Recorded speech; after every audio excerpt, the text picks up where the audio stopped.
ध्रुव जी का जो प्रताप है वो तो अपराजेय है, तो नारायण के कृपा पात्र हैं, भगवान का सुदर्शन चक्र सदा उनकी रक्षा में है, तो उनको तो पराजित कर कौन सकता है। तो महाराज मनु आए और महाराज मनु उनसे कहते हैं, अलंग वत्सातिरोषेण तमोद्वारेण पापमना येन पुण्य जना नेता नवधीस्तमनागसः। मनु जी ने कहा, पुत्र इससे अधिक क्रोध करना ठीक नहीं है।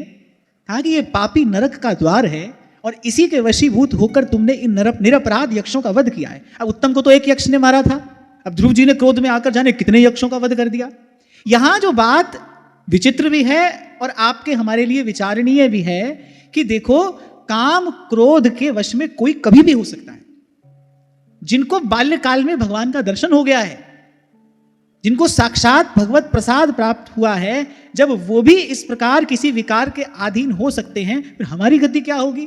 तभी तो महाप्रभु जी हमको सावधान करते हुए कहते हैं, ही डरप हरिवंश हित जिन अब भ्रम ही गुण सलील पर। अच्छा, ये पंक्ति हमने सहस्त्रों बार यहां गाई, इसका अर्थ समझते हो? महाप्रभु किस भय से भयभीत होने के लिए कह रहे हैं? ही डरप हरिवंश हित जिन अब भ्रम ही गुण सलील पर। क्या अर्थ हुआ? चलो, ये तो आपको याद है कि भव सिंधु में किसका जल है? त्रिगुण का जल। महाप्रभु कह रहे हैं कि ये जो त्रिगुण है, सत्व रज तम, बोले इनका विचार, इनका चिंतन, इनका सेवन, बोले ये जीव को पुनः पुनः पुनः पुनः संस्कृति में डालने वाला है। ही डरप हरिवंश हित जिन अब भ्रम ही गुण सलील पर। और इससे बचने की युक्ति, जिहि नाम निमंगल लोकति हूँ सुहरि पद भज न विलंब कर। युक्ति क्या है? सब सोहित निष्काम मति श्री वृंदावन विश्राम श्री राधा वल्लभ लाल को हृदय ध्यान मुख नाम। प्रभु के नाम के अतिरिक्त भाई जो भी है सब त्रिगुण के ही अधीन है। इसीलिए आपसे कहता हूं, बलिहारी गुरु आपने, जिसने ये नाम रूपी चिंतामणि आपको हमको प्रदान कर दिया, ऐसा नाम निरंजन होवे, ऐसा नाम निरंजन होवे, ऐसा नाम निरंजन होवे, ऐसा नाम निरंजन होवे। और भाई यहां से पार वही गया है, जिन्नी नाम ते आया गए मसकत काल, जिन्नी नाम ते आया गए मसकत काल, नानक ते मुख उजले केती छुट्टी नाद सतनाम सतनाम सतनाम सतनाम। क्योंकि जब श्री महाप्रभु कहते हैं ना, राधा वल्लभ लाल को हृदय ध्यान मुख नाम, तो उसमें भी भाई रूप तक पहुंचने के लिए भी तो नाम ही है ना। नाम निरंजन है, नाम निर्मल है, नाम शुद्ध है, नाम पवित्र है, नाम सत्य है, नाम सनातन है, नाम सर्वस्व है। और फिर जिस युग जिस काल में हम आप आ पहुंचे हैं, यहां तो राम नाम अवलंबन एक हूं। यहां तो गोस्वामी जी कह रहे दूसरा रास्ता ही नहीं, मार्ग ही नहीं है। गुरु ने नाम दिया माने सीधा सीधा प्रभु तक पहुंचने का मार्ग दे दिया है। गुरु ने जो नाम सुनाया है, गुरु ने जो नाम दिया है, वो वस्तुतः क्या है? बोले सीधा प्रभु तक पहुंचने का मार्ग है। नाम मिलते ही, जैसे ही कान में नाम श्रवण किया, बस उसके बाद तुरंत बाद हरदम हीरा लाल है, गिन गिन गुरु को सौ, सतनाम सतनाम सतनाम सतनाम सतनाम सतनाम सतनाम सतनाम। तो महाप्रभु ने कहा भाई इस त्रिगुण रूपी जल पर ना मंडराते रहना। आप देखो, आप विचार करो, जो भी विचार आपके मन में उमड़ घुमड़ रहे हैं वो या तो राजसिक होंगे, तामसिक होंगे या सात्विक होंगे। तीनों में से कोई ना कोई एक प्रकार का विचार ही सदा मन में होगा ना। और महाप्रभु तीनों से बचने के लिए कह रहे हैं। यद्यपि ये बड़ी आगे की बात है, सूक्ष्म बात है। जैसे निष्काम होने के लिए पहले पवित्र कर्म करना पड़ता है। एक छोटा सा उदाहरण है, हाथ बहुत मैला है तो आपने साबुन से हाथ धोया। अब कहने को आपने हाथ धोने के लिए साबुन लगाया है, लेकिन बाद में तो साबुन भी धोया ना। पहले हाथ धोने के लिए साबुन लगाया, फिर उसके बाद उस साबुन को भी धोया। ऐसे ही निष्काम होने के लिए पहले पवित्र कर्म करना पड़ता है। निर्विचार होने के लिए पहले शुभ विचार करना पड़ता है, पवित्र विचार करना पड़ता है। लेकिन लक्ष्य क्या है? उस शुभ विचार से भी मुक्त होना है। महाप्रभु कह रहे डर ही डरप हरिवंश हित जिन अब ब्रह्म ही गुण सलिल पर। और गुण सलिल में तमोगुण भी है, रजोगुण भी और सत्वगुण भी है। और महाप्रभु अगली पंक्ति में बड़ा गूढ़ संकेत दे रहे हैं कि इस त्रिगुणातीत वस्तु क्या है, इसलिए तुरंत कह रहे हैं जी नाम निमंगल लोकति हूँ सुहरि पद भज न विलंब कर। थोड़ा सा मन सदा हो और थोड़ा सा मन शांत हो, थोड़ा सा मन गुरु चरणों में समर्पित हो तो समझ में आता है, दिखाई देता है, अनुभव होता है कि जो अंबुज के पात में पात, पात में पात, क्यों संतन की बात में बात, बात में बात। इसलिए कह रहा हूं कि गुरु ने नाम दिया है, वो देखने सुनने में नाम प्रतीत हो रहा है, पर गुरु ने प्रभु तक पहुंचने का सीधा मार्ग दिया है।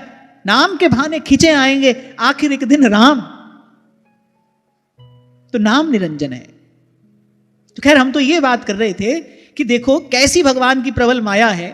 इसको भगवान क्यों ना दुरत्तया कहें, जिनको बाल्यकाल में भगवान का दर्शन प्राप्त हो गया, भगवान का वरद हस्त ध्रुव जी के मस्तक पर पड़ा, और जो जो बड़े बड़े ऋषि मुनियों को दुर्लभ है उस पद की प्राप्ति ध्रुव जी को हुई। और उसके बाद भी देखो क्रोध के अधीन हो गए, थोड़ी देर के लिए हो गए, क्रोध के अधीन हो गए। और वहां गोस्वामी जी कह रहे हैं काम क्रोध मद लोभ सब नाथ नरक के पंथ। आपको पता है क्रोध करने से केवल शरीर की शक्ति नहीं, मन की शक्ति भी क्षीण होती है। और एक साधक उपासक का पुण्य क्षीण होता है। क्रोध करने से पुण्य क्षीण होता है।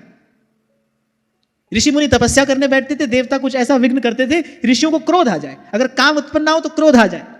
क्रोध आएगा तो क्या करेंगे? किसी को श्राप देंगे, और श्राप देते ही क्या होगा? तब का बल क्षीण हो जाएगा, पुण्य क्षीण हो जाएगा। फिर काम क्रोध मद लोभ सब नाथ नरक के पंथ। बोलिए जितने समय नरक ले जाने वाले हैं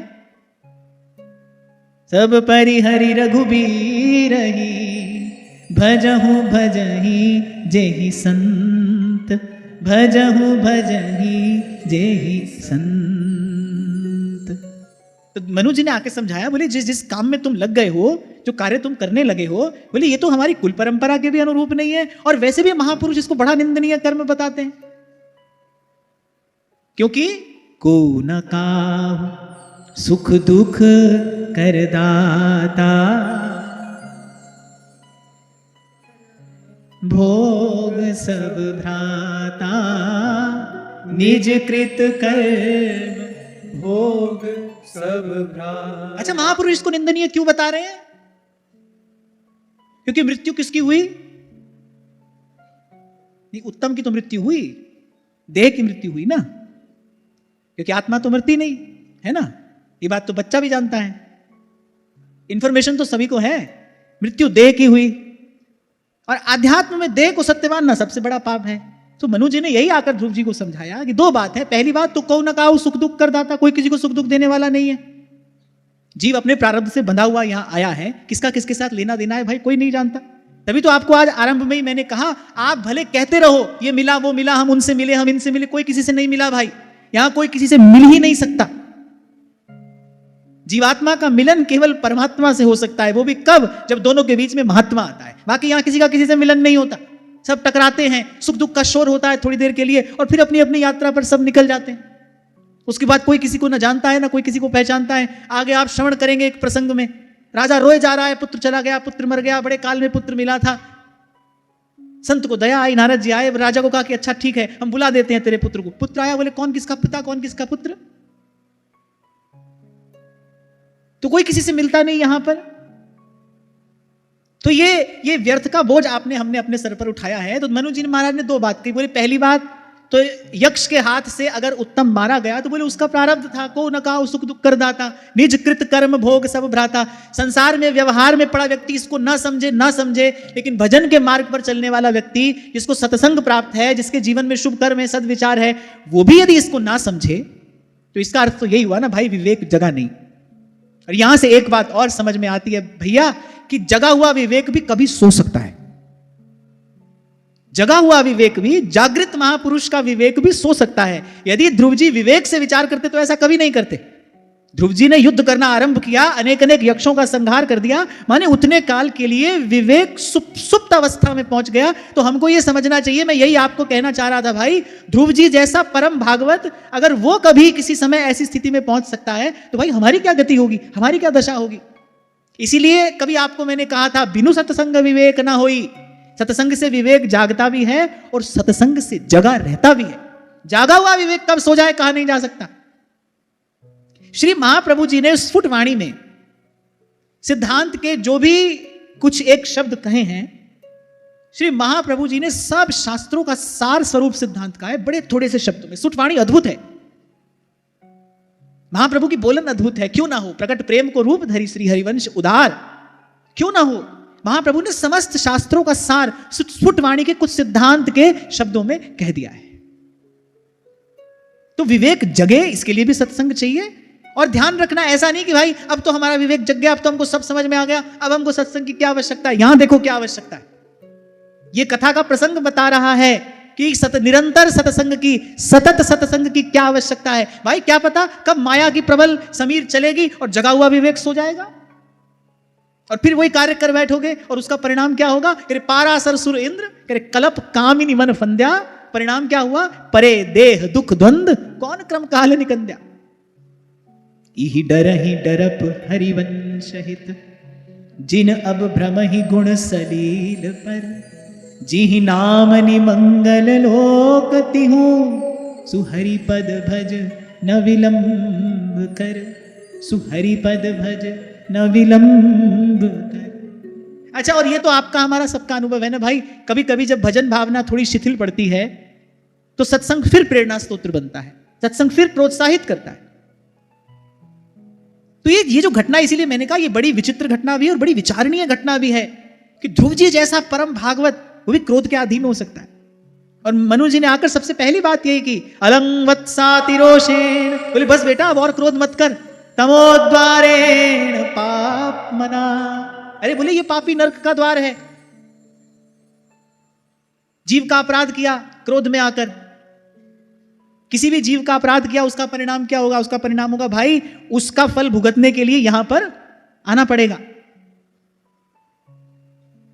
उत्सुकतावश पूछ लिया था भीष्म पितामह ने, बोले चलो ठीक है अब तो आपका दर्शन हो रहा है, मैं आपके चरण कमलों का दर्शन स्मरण करते जा रहा हूं, पर एक बात तो मुझे बताइए, मैंने तो कभी मन से भी पाप नहीं किया, मुझे आखिर इतनी पीड़ा, इतना दारुण दुख मिला तो किस अपराध से मिला। तो भगवान मुस्कुराकर कहते काल भगवान कभी किसी के साथ अन्याय नहीं करते। इस बात को तो निश्चित जान लेना चाहिए भाई, हिस्से में जो दुख पीड़ा आई है कभी ना कभी किसी के लिए दुख पीड़ा का कारण बने होंगे, तो आज हमको दुख पीड़ा मिल रहा है। और कभी इस प्रसंग का जब मैं चिंतन करता हूं ना तो मुझे लगता है भाई मनुष्य अगर ये सोचे ना कि साल भर में खूब पाप करेंगे, एक बार जाकर गंगा जी में गोता लगा आएंगे और पाप मुक्त हो जाएंगे और फिर से नई किताब लिखनी आरंभ करेंगे, नई पुस्तक लिखनी आरंभ करेंगे, उसको अवश्य सावधान रहना चाहिए। अनेक जन्म पूर्व किए हुए एक कर्म का फल भीष्म पितामह को मिल रहा है, और वो भीष्म पितामह कौन है, उसी गंगा के पुत्र हैं। सुबह शाम उन्हीं गंगा का वो आराधन करते हैं, उन्हीं गंगा की गोद में खेले हैं, गंगा की पवित्रता ने उनका पोषण किया है, उनको पुष्ट किया है। इसीलिए गोस्वामी जी कहते हैं, कर्म प्रधान विश्व करि राखा, जो जस करहि सो तस फल चाखा, जो जस करहि सो तस फल चाखा। और इस कर्म बंधन से मुक्ति केवल समर्थ सदगुरु की शरण में पहुंचकर ही जीव को प्राप्त होती है। कमल कर जिन अभय दीने, कर्म बंधन सब कट। पर एक बात मेरे को यहां पर कहनी है कि कोई भी संबंध कभी एक पक्षीय नहीं होता, उभय पक्षीय होता है। गुरु शिष्य का संबंध भी ऐसा है, और उसमें भी गुरु शिष्य के संबंध में भी कई बार हमने इस बात की चर्चा की कि शिष्य की भूमिका महत है, गंभीर है। गुरु के माने शिष्य नहीं, शिष्य माने गुरु होई। आप सोचो कि भाई हम तो वर्षों से महाप्रभु जी की शरण में आ गए, पर हमारे तो दुख द्वंद कम नहीं हुए। देखो, विचार करना, क्या मनसा वाचा कर्मणा महाप्रभु जी के चरणों में हमने समर्पण कर दिया? क्या हमने अपनी चिंता करना छोड़ दिया? क्या अब अपने जीवन की कोई चिंता नहीं है? आने वाले कल का कोई विचार नहीं है? देखना, महाप्रभु जी को मन दिया है। अगर दिया है तो मैं निश्चय पूर्वक की बात यहां कह सकता हूं, जिसने अपना मन आचार्य के चरणों में रख दिया है तो महाप्रभु जी समर्थ हैं। ये प्रसाद उसको मिलेगा, क्यों नहीं मिलेगा? सेवक जी मंगल गान में कह रहे हैं, कमल कर जिन अभय दीने, करम बंधन सब कटे, करम बंधन सब कटे। श्री मनु जी आगे कहते हैं, बड़ा सुंदर श्लोक है, नायं मार्गो हि साधुना ऋषिकेशानुवर्तिना, यदात्मानं परागृह्य पशुवद्भूतवैशसम्। बोले इस जड़ शरीर को ही सत्य मानकर, और बोले इसके लिए पशुओं की भांति प्राणियों की हिंसा करना, ये तो भगवत सेवी साधुजनों का मार्ग नहीं है। अभी जो आपसे मैंने कहा कि भाई एक साधारण व्यवहार में लिप्त व्यक्ति वो अपने जीवन के सुख दुख के लिए स्वयं को और किसी और को उत्तरदायी मानता रहे तो चलो ठीक है, क्योंकि वो बेचारा तो अबोध है। लेकिन जिसके जीवन में सत्संग है उसको तो विवेकपूर्ण व्यवहार करना चाहिए। देखो, ये व्यवहार ही आपकी मुक्ति का हेतु ही हो सकता है, और अन्यथा तो व्यवहार जन्म जन्मांतर के बंधन का कारण है ही। व्यवहार में व्यक्ति क्या करता है? अच्छा और बुरा, दो ही प्रकार का व्यवहार तो व्यक्ति करता है, किसी के साथ अच्छा करता है, किसी के साथ बुरा करता है। तो व्यवहार ही मुक्त भी कर सकता है। सबको प्रभु का मान कर जानकर प्रभु के नाते सबसे व्यवहार किया जाए तो व्यवहार ही पूजा हो जाएगा। आपने प्रत्येक की सेवा प्रभु के नाते की, आप जिसकी भी सेवा कर रहे हो, जिसका भी सहयोग कर रहे हो, उसको प्रभु के नाते, प्रभु का मानकर कर रहे हो, तो आपका किए जाने वाला वो काम सेवा हो गया, वही व्यवहार आपकी मुक्ति का कारण हो गया। अन्यथा तो व्यवहार जन्म जन्मांतर से जीव को संस्कृति में डालता ही आया है।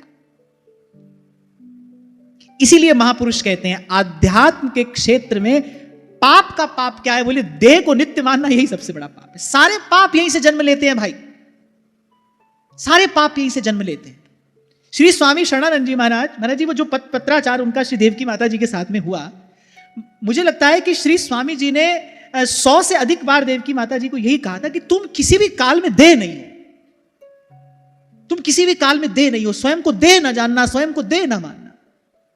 गत सत्र में हमने इसी बात पर बड़े विस्तार से चर्चा की ना। प्रथम ही मज्जन कीजिए, फिर सौरभ अंग लगाए, और मज्जन करके छुड़ाना क्या है?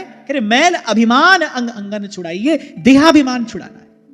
इस बात का आपको हमको निरंतर अभ्यास करना होगा। यदि वस्तुतः भजनानंद चाहते हैं, हम चाहते हैं कि भाई हमको भी जो सुख संतों को मिला हमको सुख मिले, तो इस बात का निरंतर अभ्यास करना होगा। भाई हम किसी भी स्थिति में, किसी भी काल में, किसी भी हाल में हम दे नहीं है भाई, प्रभु के हैं। अभी तो भाई व्यवहार में लगे हैं, और अभी थोड़ी देर पहले मैंने आपसे कहा निष्काम होने से पहले शुभ कर्म किया जाता है, निर्विचार होने से पहले शुभ विचार किया जाता है। हमको भी इस व्यवहार से मुक्त होना है तो पहले व्यवहार शुद्धि करनी हो। काम के, क्रोध के वेग आएंगे। अच्छा, एक और बड़ी सुंदर बात श्रीमद् भगवत गीता में मिलती है।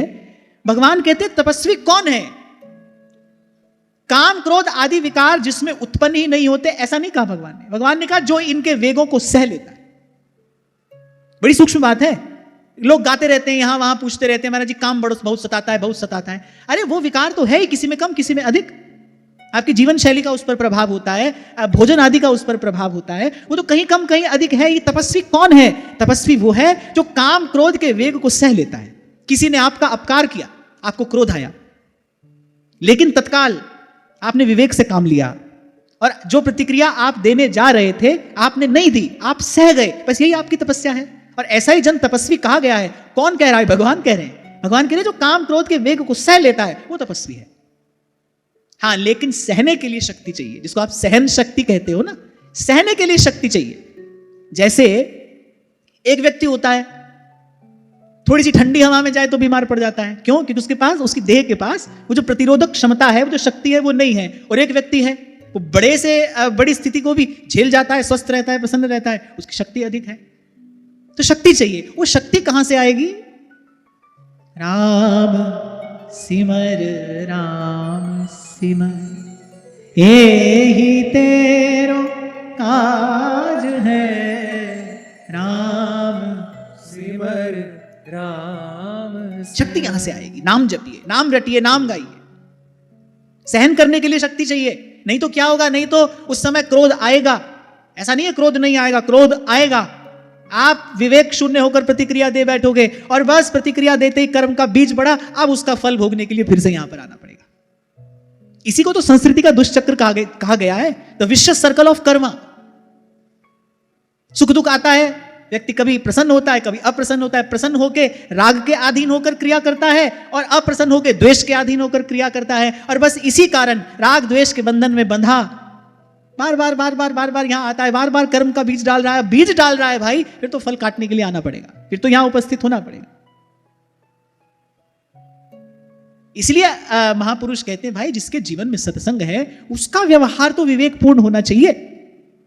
तो एक छोटी सी बड़ी बड़ी काम की, बड़े पति की बात आपको हमको आज मिल जाती है, जो आपके मेरे व्यवहार में काम आएगी। कि किसी ने अनुचित किया, आपका दोष नहीं था, फिर भी उसने आप पर दोषारोपण कर दिया, किसी ने आपके साथ अनुचित व्यवहार कर दिया, आपको क्रोध आया, कोई बात नहीं, लेकिन क्रोध के अधीन मत हो जाइए।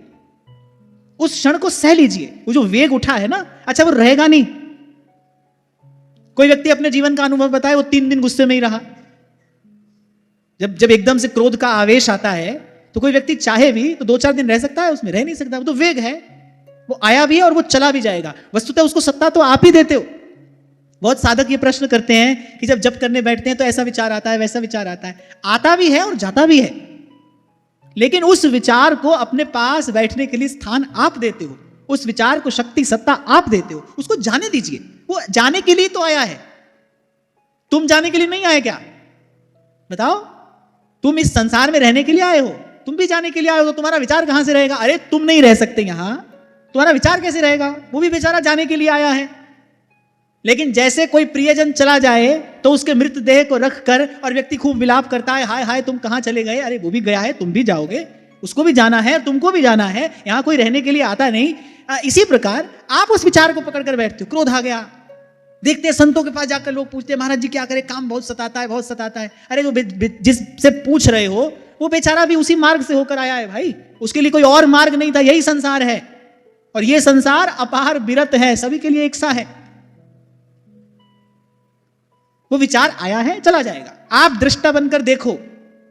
निर्विचार होने को ही ध्यान में होना कहते हैं, लेकिन वहां तक ऐसे ही पहुंचा जाता है। अब ये बात दूसरी है भाई, कोई जल्दी पहुंच जाएगा, कोई देर से पहुंचेगा, किसी को समय लगेगा।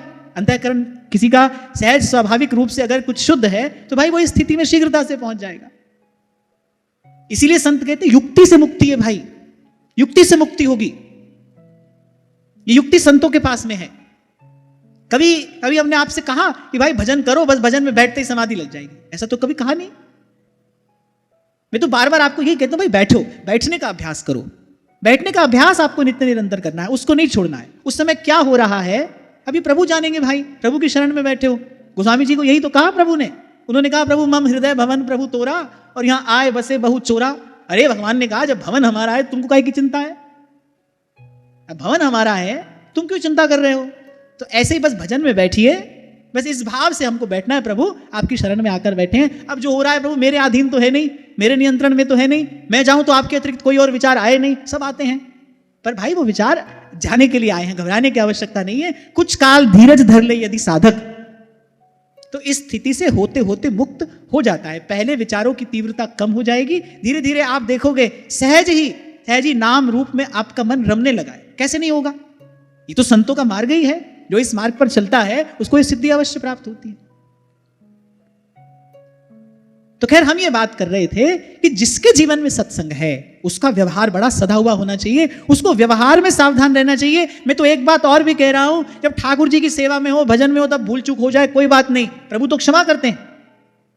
प्रभु की सेवा में अपराध हो जाए, होता ही रहता है भाई। अवगुण करे समुद्र सम गिनत ना अपनो जान, वहां पर भूल चूक हो जाए कोई बात नहीं, माला में ये उंगली लग जाए भी कभी तो कोई बात नहीं, घबराने की आवश्यकता नहीं है। ठाकुर जी की सेवा में कोई चूक हमसे हो गई कोई बात नहीं। व्यवहार क्षमा नहीं करता भाई, कर्म क्षमा नहीं करता। जो जस करहि सो तस फल चाखा। और यहां इतनी मेहनत करते हैं, रोज आकर बैठते हैं, आप भी बैठते हो, मैं भी बैठता हूं। ये इस मेहनत की, इस परिश्रम की सफलता व्यवहार शुद्धि में ही है। व्यवहार की शुद्धि ही व्यवहार की सिद्धि है। व्यवहार कुशल, तथा कथित व्यवहार कुशल व्यक्ति क्या कहता है, भाई हमने 1 का 10 बना लिया, बड़े व्यवहार सिद्ध व्यक्ति हैं, सबको प्रसन्न रखते हैं, बड़े व्यवहार सिद्ध व्यक्ति हैं। नहीं, ये व्यवहार की सिद्धि नहीं है। ऐसा व्यवहार तो पुनरपि जन्मम पुनरपि मरणम, ऐसा व्यवहार तो जन्म मरण के दुष्चक्र में डालने वाला है। व्यवहार की शुद्धि व्यवहार की सिद्धि है। और व्यवहार की शुद्धि कैसे होगी? 2 बात चाहिए। सेवक जी महाराज ने कही प्रथम प्रकरण में, तरु सम सहनशीलता होए, परम उदार कहे सब कोय। और दूसरी बात, तृण तय नीच अपन पो कहे। चैतन्य महाप्रभु ने यही कहा, तृणादपि सुनीचेन तरोरपि सहिष्णुना अमानिना मानदेन कीर्तनीय सदा हरि। और एक और बात, आप कहते हो भजन में बैठते हैं, यहां वहां के विचार आते हैं, वो सारे विचार व्यवहार से ही तो उत्पन्न हुए हैं। वो सारे विचार जो आ रहे हैं वो किसका परिणाम है? वो जन्म जन्म जो व्यवहार किया है वो उसका ही तो परिणाम है। व्यवहार गलत किया है तो विचार सही कैसे आएगा? आप व्यवहार सही करो, आप देखो आपका विचार भी सही हो जाएगा। आप विचार शुद्धि चाहते हो, आप कहते हो भाई विचार शुद्ध नहीं हो रहा है, व्यवहार शुद्ध करो। और व्यवहार शुद्धि अर्थात तुलसी ममता राम सो समता सब संसार, ये व्यवहार शुद्धि का मंत्र है। ममता राम सो, भाई सब मेरे प्रभु का है, सब मेरे प्रभु के हैं, प्रभु के नाते, प्रभु की प्रसन्नता के लिए मुझे व्यवहार करना है। ये जो अपने पराये का भेद है, ये जो मेरा तेरा है, गोस्वामी जी तो कहते हैं मैं और मोर तोड़ते हैं माया, यही बस कीने जीव निकाया। गोस्वामी जी से पूछा भाई माया क्या है?